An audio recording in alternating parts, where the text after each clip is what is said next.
Create کرتی ہے، باطن میں اضطراب کریٹ کرتی ہے۔ جب آپ کے اندر سکون نہیں ہے تو سمجھو کہ آپ بے اعتدال ہو۔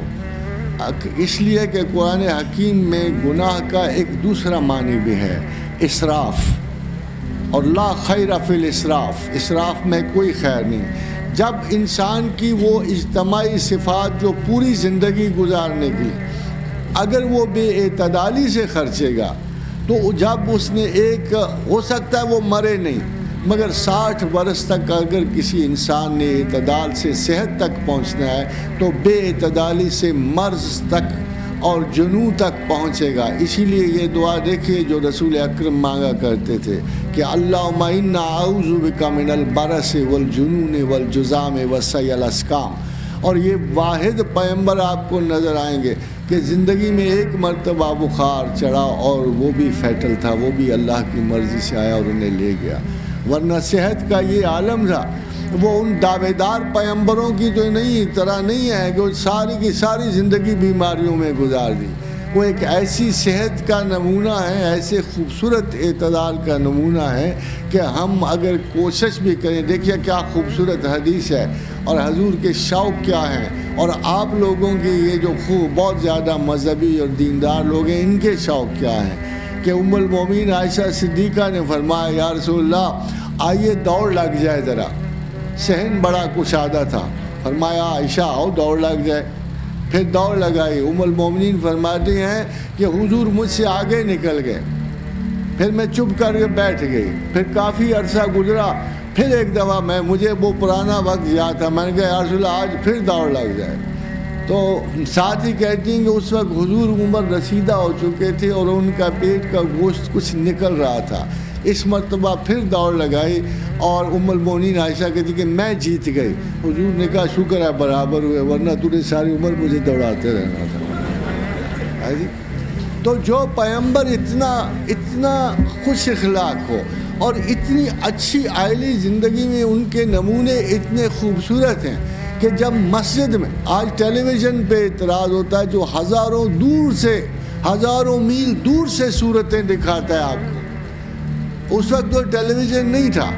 اس وقت غربت نہیں، مگر اس وقت تماشا کرنے والے مسجد میں آ کے تماشا کر رہے تھے۔ اور آپ کو پتہ ہے وہ سوڈانی غلام ہیں، ان کے لباس بھی محدود اور تماشا، مگر ام المومنین نے خواہش ظاہر کی کہ یا رسول اللہ آپ نے پوچھا عائشہ دیکھنے ہیں؟ فرمایا ہاں، ایک کسی بھی ہیلدی سائٹ میں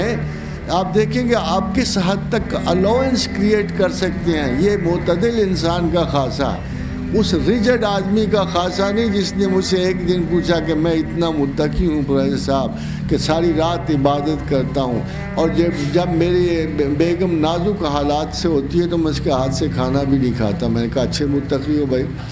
تم تو اپنے پیغمبر سے بھی تقویٰ میں بڑھ گئے۔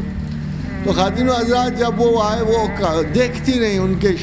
فرمایا میرے شانے کے پیچھے سے دیکھ لو، اور وہ دیکھا کہ پھر پوچھا،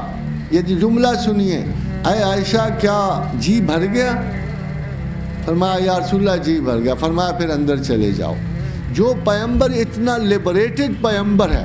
کہ جب ام صفیہ ہودج سے گرتی ہیں تو انجشا ان کے غلام بڑھ کے اٹھانے لگتے ہیں، تو میرا خیال ہے کہ آپ اگر ادب کا ذوق رکھتے ہو تو حضور کے اس جملے کو پسند کرو گے کہ اے انجشا آہستگی سے آپ گینے ہیں ٹوٹ نہ جائیں۔ آپ کا کیا خیال ہے کہ وہ ادیب کم تھے؟ ان کے ایک ادب کی ایک خوبصورت مثال وہ ہے کہ جب کسی قوم کے سامنے اترے، خیبر کے سامنے اترے، تو آپ نے ایک ایسا جملہ بولا کہ میرا نہیں خیال کہ ادب میں کوئی ایسا جملہ بولا گیا ہو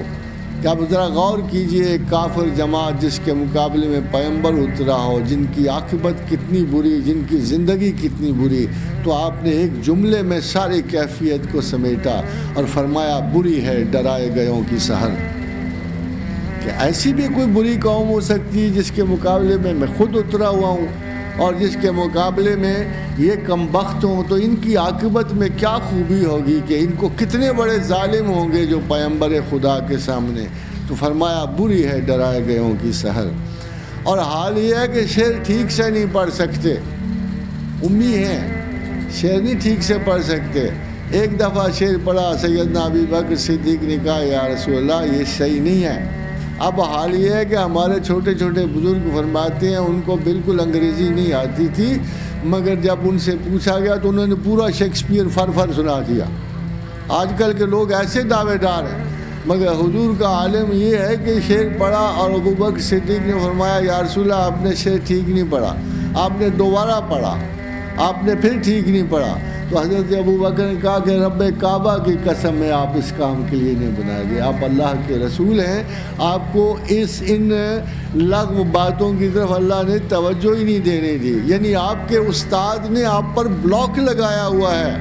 کسی فضول بات کو آپ کی سماعت تک پہنچنے نہیں دیتا، آپ کو کچھ سیکھنے ہی نہیں دیا۔ جو لوگ یہ پوچھتے ہیں کہ اللہ کا رسول کا علم کیا تھا، ان سے پوچھو بھئی کسی کا علم کیا ہوتا ہے؟ بڑے سے بڑے پڑھے لکھے بننے کا کیا علم ہوتا ہے؟ بڑے سے بڑے پڑھے لکھے لوگ آج دیکھو ہارورڈ یونیورسٹی آئنسٹائن کے نام پہ چل رہی ہے، بڑے یونیورسٹی ہے، بڑے پڑھے لکھے لوگ جاتے ہیں۔ لنڈن اسکول آف جو اکنامکس ہے ایڈم اسمتھ کے نام پہ چل رہا ہے، بڑے استادوں کے نام پہ بڑے مکاتب چلتے ہیں۔ جس پوری اکیڈمی کا استاد ہی ایک اور وہ اللہ ہو، اس کی تعلیم کا کیا پوچھنا ہوتا؟ جب رسول اللہ کو امی کہا گیا تو اس کا مطلب ان پڑھ تو نہیں ہے۔ بڑا غیرت مند استاد تھا رسول اللہ صلی اللہ علیہ وسلم کا، اس نے کہا ایسا نہ ہو کہ میرا شاگرد کسی بات کو مکس کر لے، ایسا نہ ہو کہ لوگ غیر کی باتوں کو میری باتیں سمجھ لیں۔ ٹوٹل بلاک کر دیا ساری انفارمیشن کو آقا اور رسول پر، اور صرف وہ انفارمیشن جو خود دینا چاہتا تھا رسول اللہ کو دی۔ اسی لیے ان کے تعلیمی اعتصاب میں ہم کسی غیر استاد کا ایک ذرا برابر شمع برابر اثر بھی نہیں پاتے، because he had to convey a message, اور میسنجر کو اجازت نہیں دی گئی کہ وہ میسج میں کسی اور کلام کو مکس کرے۔ تو یہ وہ اعتدال ہے جس کی اتنی بڑی عظمتیں ہونے کے باوجود اتنے انکسار کا عالم ہے کہ سیرت ابن ہشام میں وہ لکھتے ہیں مورخ کہ حضور صلی اللہ علیہ وسلم سے خیرات مانگنے آئے اور مانگتے مانگتے ان کو دھکیل کے کانٹوں پہ پھینک دیا، اور حضور اپنا دامن کانٹوں سے چھڑاتے تھے اور کہتے تھے اے خدا کاش کہ ان لوگوں کو پتہ ہو کہ میں ان کے حق میں کتنا فیاض ہوں، جیسے کوئی دریا اپنے لوگوں کے لیے ہوتا ہے۔ لوگ تو ان کے قریب جاتے ہوئے اس لیے نہیں ڈرتے تھے کہ وہ کوئی متکبر اور مسلم اور ایسے بزرگ نہیں تھے جن کے اور ان کے درمیان 7 تہیں بزرگوں کی جمع ہوتی ہیں، اور صرف وہ انفارمیشن جو خود دینا چاہتا تھا رسول اللہ کو دی۔ اسی لیے ان کے تعلیمی اعتصاب میں ہم کسی غیر استاد کا ایک ذرا برابر شمع برابر اثر بھی نہیں پاتے، because he had to convey a message, اور میسنجر کو اجازت نہیں دی گئی کہ وہ میسج میں کسی اور کلام کو مکس کرے۔ تو یہ وہ اعتدال ہے جس کی اتنی بڑی عظمتیں ہونے کے باوجود اتنے انکسار کا عالم ہے کہ سیرت ابن ہشام میں وہ لکھتے ہیں مورخ کہ حضور صلی اللہ علیہ وسلم سے خیرات مانگنے آئے اور مانگتے مانگتے ان کو دھکیل کے کانٹوں پہ پھینک دیا، اور حضور اپنا دامن کانٹوں سے چھڑاتے تھے اور کہتے تھے اے خدا کاش کہ ان لوگوں کو پتہ ہو کہ میں ان کے حق میں کتنا فیاض ہوں، جیسے کوئی دریا اپنے لوگوں کے لیے ہوتا ہے۔ لوگ تو ان کے قریب جاتے ہوئے اس لیے نہیں ڈرتے تھے کہ وہ کوئی متکبر اور مسلم اور ایسے بزرگ نہیں تھے جن کے اور ان کے درمیان 7 تہیں بزرگوں کی جمع ہوتی ہیں، کہ نہیں حضرت بڑے مصروف ہیں، حضرت مراقبے میں ہیں، حضرت ملائے اعلیٰ میں ہیں، حضرت لوح محفوظ پڑھ رہے ہیں۔ مگر عالم یہ ہے، حافظ ابن قیم لکھتے ہیں کہ میرے شیخ میرے شہر میں آئے، بڑی مزے کی بات ہے، تاکہ آپ کو سمجھ آئے کہ علم کی تلاش میں استاد اور متعلم کے درمیان فاصلے نہیں ہوتے، فاصلے بزرگوں کے اور ان کے بندوں کے درمیان ہوتے ہیں۔ آج خود بنے ہوئے بزرگ اور وہ بیچارے فقیر جو تلاش خدا میں جاتے ہیں، جن کو وہ رسم و رواج میں جکڑ دیتے ہیں۔ تو حافظ ابن قیم فرماتے ہیں کہ میرے شیخ آئے تو میں اس دن نہایا، غسل کیا، سرما لگایا، داڑھی ٹھیک کی، اور میں نے اپنے سر کو اچھی طرح عمامے میں بند کیا، اور میں نے 9 پلک درست کی، دروازے تک آیا، پھر پیچھے پلٹا، شیشے میں دیکھا کوئی کسر تو نہیں رہ گئی۔ کہتے ہیں اس وقت میرے دل میں بڑا عجیب سا سوال اٹھا، کہتے ہیں کہ اس وقت میرے دل میں بڑا عجیب سا سوال اٹھا کہ اے ابن قیم، تیرا ایک مرشد آیا ہے تو اس کے لیے اتنا اہتمام کر